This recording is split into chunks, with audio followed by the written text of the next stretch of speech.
Когда-то давно юноша по имени Алекс переживал тяжелые времена. Ему дали работу, но на протяжении долгого времени его унижали. Позже он сам удивлялся, как вообще выдержал все это.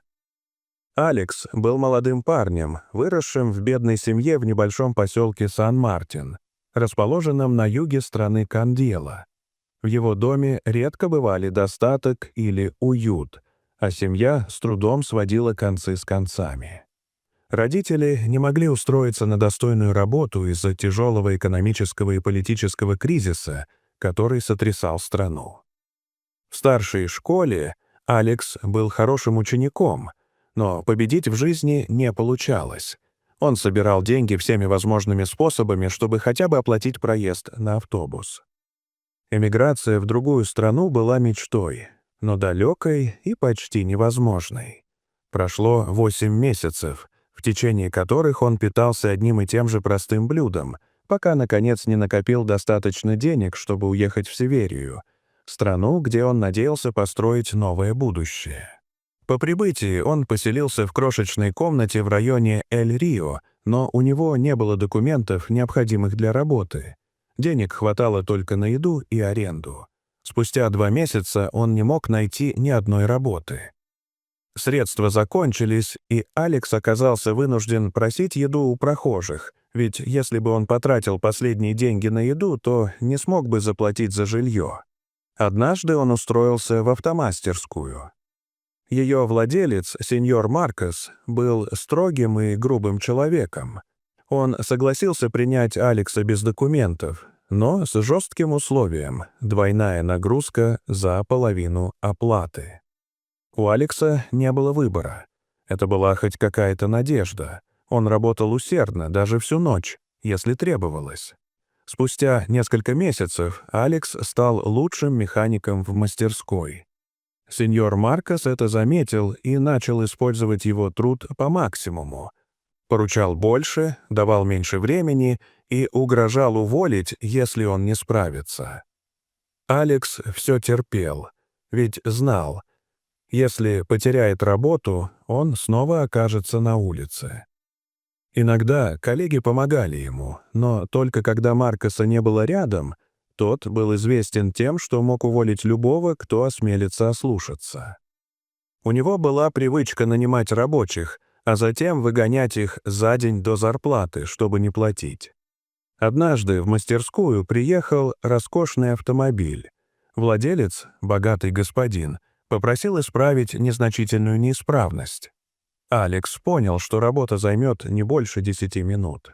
Однако Маркос приказал оставить машину на неделю и заменить дорогие оригинальные детали на дешевые старые запчасти с заднего склада.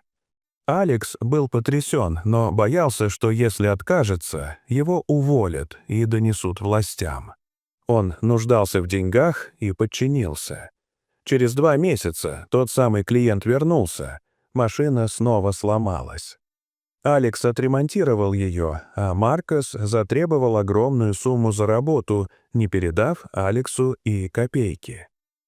Позже в мастерскую пришел постоянный клиент, Дон Эмилио, и попросил Алекса осмотреть его двигатель. Алекс взялся за дело, но вскоре появился Маркос и потребовал, чтобы Алекс немедленно переключился на его собственную машину. Алекс спокойно ответил, что сначала закончит работу с автомобилем Дона Эмилио. Маркос вспыхнул от ярости. Он начал кричать и оскорблять Алекса перед всеми, унизив его до крайности. Тогда Алекс не выдержал. Он поднял голову и сказал: «Если вы хотите уволить меня, сделайте это сейчас. Я устал от вашего унижения». Маркос насмешливо ответил: «Что ж, почему бы тебе не вернуться в свою грязную деревню? А, точно. Тебя, наверное, оттуда прогнали за грубость». Алекс ушел. Он снова остался без работы, без крыши над головой. Он пытался устроиться хоть куда-нибудь — каменщиком, дворником, посудомойщиком. Но никто не хотел нанимать нелегального мигранта. Вернувшись в комнату, которую снимал, он обнаружил все свои вещи на улице. Хозяин выгнал его за неуплату. Коллеги из мастерской не помогли, боялись Маркоса. Так Алекс оказался на улице. Он просил еду, работал за еду в ресторанах, пока в какой-то момент не сдался. Он перестал даже искать работу. Однажды, когда он сидел на тротуаре, кто-то крикнул его имя. Алекс обернулся и увидел Дона Эмилио в своей блестящей машине. Тот вышел, пожал ему руку и спросил, что с ним случилось. Алекс рассказал все: и о бедности, и о работе у Маркоса, и об обмане. Дон Эмилио был потрясен. Он пообещал помочь и устроил Алекса в другую мастерскую, гораздо большую и современную, расположенную в центре Ла Кастеллы. Там Алекс снова начал с нуля, но вскоре завоевал уважение всех работников и доверие владельцев. Через год его назначили управляющим. Однажды в мастерскую пришел старик в лохмотьях с потухшим взглядом. Алекс сразу узнал в нем сеньора Маркоса. Он пригласил его в офис. Оказалось, мастерская Маркоса разорилась. Долги, жалобы клиентов, проверки, судебные иски. Все имущество было арестовано, даже его дом. Теперь он бродил по улицам, прося работу, но никто не хотел нанимать старого грубого человека.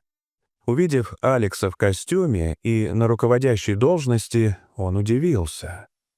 Маркос подумал, что Алекс выгонит его, и уже хотел уйти. Но Алекс прервал его. «Не волнуйтесь, я все простил. Вы поступали плохо, но это в прошлом. Сегодня вы нуждаетесь в помощи, и я ее вам дам». Он дал бывшему обидчику работу, простую, но стабильную, и добавил: «Мы не должны судить людей по их положению или одежде. Жизнь поворачивается неожиданно. И если сегодня у нас есть возможность, мы должны протянуть руку помощи тем, кто в этом нуждается, потому что завтра помощь может понадобиться нам». С тех пор Алекс и Маркос стали близкими друзьями. Их история — напоминание о том, что стойкость, доброта и прощение сильнее любой жестокости. Дорогие зрители, что вы думаете об этой истории? Расскажите, пожалуйста, в комментариях. А если вам понравилось это видео, то ставьте лайк и подписывайтесь на наш канал. До свидания.